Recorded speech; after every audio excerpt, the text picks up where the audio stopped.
அழகே அழகு சீரியல்ல அடுத்து வர எபிசோட்ல என்ன மாதிரியான ட்விஸ்ட் எல்லாம் இருக்க போகுதுங்கிறத இந்த வீடியோல பார்க்கலாம். தங்கராஜ் வந்து உட்கார்ந்துட்டு இருக்காங்க. சுரேஷ் வந்து, மாமா, என்ன மாமா இது? எதுக்காக மாமா நீங்க இப்படி பண்றீங்க? நீங்க இப்படி பண்றத பார்க்கும்போது எனக்கு அவ்வளவு கோவமா வருது. அவ பாட்டுக்கு வரா, அவ பின்னாடியே நான் வரேன். என்ன மாமா இதுன்றாங்க. டேய், கொஞ்சம் அமைதியா இருடா. நான் சொன்னா அது சரியா இருக்கும், நீ நம்புற இல்ல? ஆமா மாமா, அப்ப கொஞ்சம் அமைதியா இரு. நான் சொல்ற வரைக்கும் கொஞ்சம் பொறுமையா கேளுன்னு சொல்றாங்க. என்னவோ மாமா நீங்க சொல்றீங்க. திமிரு அவளுக்கு ஓவரா இருக்கு. பாத்தீங்களா திமிருன்னு எல்லாம் சொல்லிட்டு ரொம்பவே கோவப்பட்டு சுரேஷ் வந்து திட்டிக்கிட்டு இருக்காங்க. இன்னொரு பக்கம் வந்து பாத்தீங்கன்னா, சுரேஷ் வந்து உட்கார்ந்துட்டு இருக்காங்க. அதே மாதிரி தான் வந்து இந்த பக்கம் தங்கராஜும் உட்கார்ந்துட்டு இருக்காங்க. மதி வந்து நர்ஸ் கிட்ட பேசுறது இந்த மாதிரி எல்லாமே பண்ணிக்கிட்டு இருக்காங்க. இத பார்த்ததும் தங்கராசு வந்து, மா மதி ஒரு நிமிஷம் சொல்லி கூப்பிடுறாங்க. உடனே மதி ரியாக்ட் பண்ணாம உள்ள போலன்னு பாக்குறாங்க. ஏமா நான் இங்க கூப்பிடுறேன், நீ பாட்டுக்கு போனா என்ன அர்த்தம்? ஒரு நிமிஷம் உன்கிட்ட பேசணும்னு சொல்லிட்டு தனியா வர வைக்கிறாங்க. இங்க பாரு, எதுக்காக நீ சுரேஷ் கிட்ட வந்து சண்டை போட்ட? சுரேஷை விட்டுட்டு எதுக்கு நீ வந்து ஆட்டோல வந்து இறங்குன? சொல்லுமான்னு சொல்லிட்டு கேக்குறாங்க. பின்ன திட்டுனா வேற என்ன பண்ணுவாங்க? இததானே பண்ணுவாங்கன்னு சொல்லிட்டு கோவப்பட்டு பேசுறாங்க. இங்க பாருமா, சுரேஷ் வந்து வண்டி ஓட்டிட்டு இருக்கான். அந்த டென்ஷன் எல்லாமே அவனுக்கு தான் இருக்கும். அது ஒரு திட்டு திட்டுவானா? புருஷன் தானே. அவன் உன் புருஷன். திட்டுனா அதை அட்ஜஸ்ட் பண்ணிக்கணும். அதை விட்டுட்டு அவன் மேல நீ கோவப்படுற. என்னம்மா இதுன்னு சொல்லிட்டு கோவப்பட்டு கேக்குறாங்க.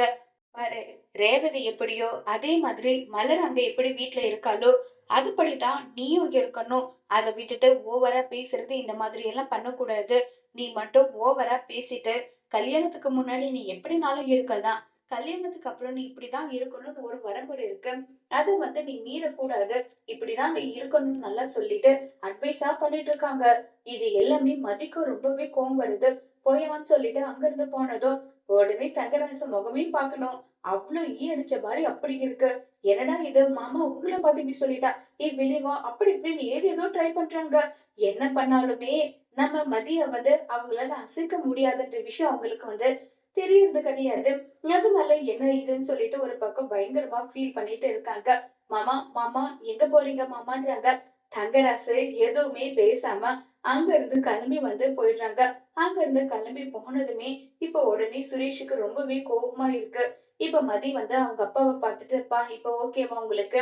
எந்த பிரச்சனையும் உங்களுக்கு இல்லைல்ல? நீங்க நல்லா தானப்பா இருக்கீங்கன்றாங்க. மதி, நீ மட்டும் தான் வந்திருக்கியா? மாப்பிள்ளை வரலையான்றாங்க. பின்னாடி வந்து நிற்கிறாங்க சுரேஷ் வந்து. சுரேஷ் வந்து போலாமான்னு சொல்லிட்டு கூப்பிடுறாங்க. உடனே வந்து மதி அங்க இருந்து கிளம்பி போறாங்க. மதி ஒரு நிமிஷம். உனக்கு நேத்து தான் கல்யாணம் இருக்கு. அங்க ஏகப்பட்ட விஷயம் ஃபார்மாலிட்டிஸ் அதெல்லாம் பண்ணுவாங்க. உன் அப்பா கூட நாங்க 2 பேரும் இருக்கோம்ல. நாங்க பாத்துக்கிறோம். இனி நீ வராதுன்னு சொல்லிட்டு இருக்காங்க. இத கேட்ட மதிக்கு பயங்கரமா கோவம் வருது. ரொம்பவே கோவமா பேசுறாங்க. நீங்க இதே ஹாஸ்பிட்டல்ல நேத்து இவ்வளவு நேரத்துக்கு என்ன ஒரு இன்சிடென்ட் நடந்ததுன்றத நீங்க மறந்துட்டீங்க போல. திரும்பவும் இத வந்து பேசுறீங்கன்னு நல்லா சொல்லி மதி ஒரு பக்கம் பயங்கரமா கோவம் வராங்க. நான் இப்ப கல்யாணம் பண்ணிட்டு போயிருக்கிற வீடு என் வீடான்றது எனக்கு தெரியல. இருந்தாலும் சொல்றேன். நான் இனி அந்த வீட்டுக்கு வரமாட்டேன். இப்ப உங்களுக்கு சந்தோஷமா சொல்லுங்கன்னு சொல்லிட்டு திட்டிட்டு அங்க இருந்து போறாங்க. இப்ப சுரேஷ் வந்து என் மாமாவ எந்த அளவுக்கு எல்லாரும் மதிப்பாங்க தெரியுமா? அவர பார்த்து இப்படி ஒரு வார்த்தை நீ கேட்டிருக்க? உன்னைன்னு சொல்லிட்டு கோவப்படுறாங்க. வீட்டுக்கு வா உனக்கு இருக்குன்னு சொல்லிட்டு கோவமா பேசிட்டு அங்கிருந்து வண்டி எடுக்கலான்னு போறாங்க. இது எதுக்குமே மதி காதுல கூட ரியாக்ட் பண்ணிக்கிறதே கிடையாது. அத காதுல கூட வாங்கிக்கிறதே கிடையாது. ஆட்டோ ஆட்டோன்னு சொல்லிட்டு ஓடிபி எல்லாம் போட்டு அவங்க பாட்டுக்கு போறாங்க. என்ன திமிரு இவளுக்கு, இவ பாட்டுக்கு போறாளேன்னு சொல்லிட்டு சுரேஷ் பின்னாடியே ஃபாலோ பண்ணிட்டு போறாங்க. ஒரு இடத்துல வந்து ஆட்டோவை நிறுத்துறாங்க. ஆட்டோல இருந்து இறங்கி போனதும் சுரேஷுக்கு பயங்கரமா ஷாக்கிங்கா இருக்கு. என்ன இவ இங்கேயே இறங்கிட்டாலே, இங்கேயே இறங்கிட்டு இங்க இருந்து எப்படி போவான்னு சொல்லிட்டு இருக்காங்க. மதியம் போறாங்க. பின்னாடியே என்ன சுரேஷ் வண்டி தள்ளிட்டு போற, வண்டியில பெட்ரோல் இல்லையான்னு சொல்லிட்டு எல்லாரும் கேக்குறாங்க. இல்லக்கா அதெல்லாம் ஒண்ணும் இல்ல, அப்படியெல்லாம் ஒண்ணும் இல்லக்கா, ஒண்ணும் இல்லைன்னு சொல்லிட்டு அப்படியே எல்லா விஷயமும் தயங்கிட்டே இருக்காங்க. இப்ப வீட்டுக்கு வந்துட்டாங்க. வீட்டுக்கு வந்ததுமே வந்து என்ன நீ மட்டும் வர, சுரேஷ் வரலையானதும் பின்னாடி ஓடி வந்து அம்மான்னு சொல்லிட்டு நிக்கிறாங்க. சுரேஷ், காலையிலேயே நீ சாப்பிடாம போயிட்ட, உனக்கு சாப்பாடு எடுத்துட்டு வரட்டுமான்னு சொல்லி கேக்குறாங்க. இல்லம்மா அதெல்லாம் ஒண்ணும் வேண்டாம். ஏடா காலையிலேயே சாப்பிடல, பசிக்கலம்மா, எனக்கு டயர்டா இருக்கு, நான் ரூம்ல போய் ரெஸ்ட் எடுக்கிறேன்னு சொல்லிட்டு ரூமுக்கு போறாங்க. எப்ப மதி ரூமுக்கு வருவா, அவள வந்து சண்டை இழுக்கலான்ற ஒரு மைண்ட் தாட்ல தான் அவங்க இருக்காங்க. அதுக்காக தான் வந்து ரூமுக்கு வரலையே வரலையேன்னு சொல்லிட்டு எப்ப மதி ரூமுக்கு வருவான்னு சொல்லிட்டு சுரேஷ் ஒரு பக்கம் ஈகரா இருக்காங்க. நேரா மதி வந்து கிச்சனுக்கு போயிடுறாங்க. மலருக்கு ஹெல்ப் பண்றாங்க. "இவ்ளோ ஸ்பீடா இருக்கிறீங்க" அப்படி இப்படின்னு எல்லாம் பேசிட்டு இருக்காங்க. "சரி நான் ஏதாவது ஹெல்ப் பண்ணட்டுமா?" "இல்லம்மா உனக்கு எதுக்கு கஷ்டம்? இப்பதான் நீ வெளிய போயிட்டு வந்திருக்க. உடனே வேலை பார்க்கணுமா?" "அதெல்லாம் வேண்டான்னு" சொல்றாங்க. "இருக்கட்டும் எவ்ளோ வேலை தான் நீங்களே செய்வீங்க. சரி வேணும்னா பூண்டு எனக்கு உரிச்சு குடுக்குறியா?" "என்ன நீங்க இப்படி சொல்றீங்க? உரிச்சு குடுக்குறேன்னு" சொல்லிட்டு மலர் வந்து காய் கட் பண்ணிட்டு இருக்காங்க. மதி பூண்டு உரிச்சிட்டு இருக்காங்க. இப்ப மெதுவா சுரேஷ் வெளிய வந்து பாக்குறாங்க. வெளிய வந்து பாத்துட்டு திரும்பவும் உள்ள போயிடுறாங்க. கிச்சன்ல அவ இருக்கான்னு சொல்லிட்டு. இப்ப வந்து நம்ம சுரேஷோட அம்மா வந்து, "ஆமா, நீ சமைக்கலாம் உனக்கு தெரியுமா?" "ம் தெரியும். ஆனா இந்த அளவுக்கெல்லாம் சமைக்க தெரியாது. பேசிக் மட்டும் எனக்கு தெரியும்னு" சொல்லிட்டு இருக்காங்க. சரி, உனக்கு என்ன வயசுன்னு சொல்லிட்டு கேட்க, உடனே வந்து நம்ம மதி வந்து திரு திருன்னு முழிச்சுட்டு இருக்காங்க. "உங்க பையன் வயசெல்லாம் ஒண்ணும் எனக்கு கிடையாது. அதோட சின்ன வயசு தான். இப்ப உங்களுக்கு சந்தோஷமா? உங்க பையனோட வயசு அதிகம்லாம் கிடையாது. எதுவா இருந்தாலும் டைரக்ட்டா கேளுங்க. இப்படி சுத்தி வளைச்செல்லாம் கேட்காதீங்க. எதா இருந்தாலும் ஸ்ட்ரெய்ட்டா கேளுங்க. நான் ஸ்ட்ரெய்ட் ஃபார்வர்ட் தான் சொல்லிட்டு, மதி வந்து பேசிட்டு இருக்காங்க. சுரேஷ் வந்து, "மதி உள்ள வா, மதி உள்ள வான்னு" சொல்லி கூப்பிடுறாங்க. "அதான் என் புள்ள கூப்பிடுறான்ல போன்றாங்க." "இல்ல இந்த வேலையெல்லாம் முடிச்சுட்டு போறேன். இங்க பார் அவனுக்கு ஏதோ தேவையா இருக்கு. அதனால தான் அவன் கூப்பிடுறான். உள்ள போன்னு" சொல்லிட்டு, மதி வந்து உள்ள போறாங்க. உள்ள போனதும், "என்ன நினைச்சிட்டு இருக்க நீ? என்ன நினைச்சிட்டு இருக்க? எதுக்காக என் மாமாவ பார்த்து போயேயோன்னு சொன்னேன்னு" சொல்றாங்க. பின்ன ரவுடிய வேற என்ன சொல்லுவாங்க? போயான்னு தானே சொல்லுவாங்க. அததான் நான் சொன்னேன். நான் சொன்னதுல எந்த தப்பும் இருக்க மாரி எனக்கு தெரியலன்றாங்க.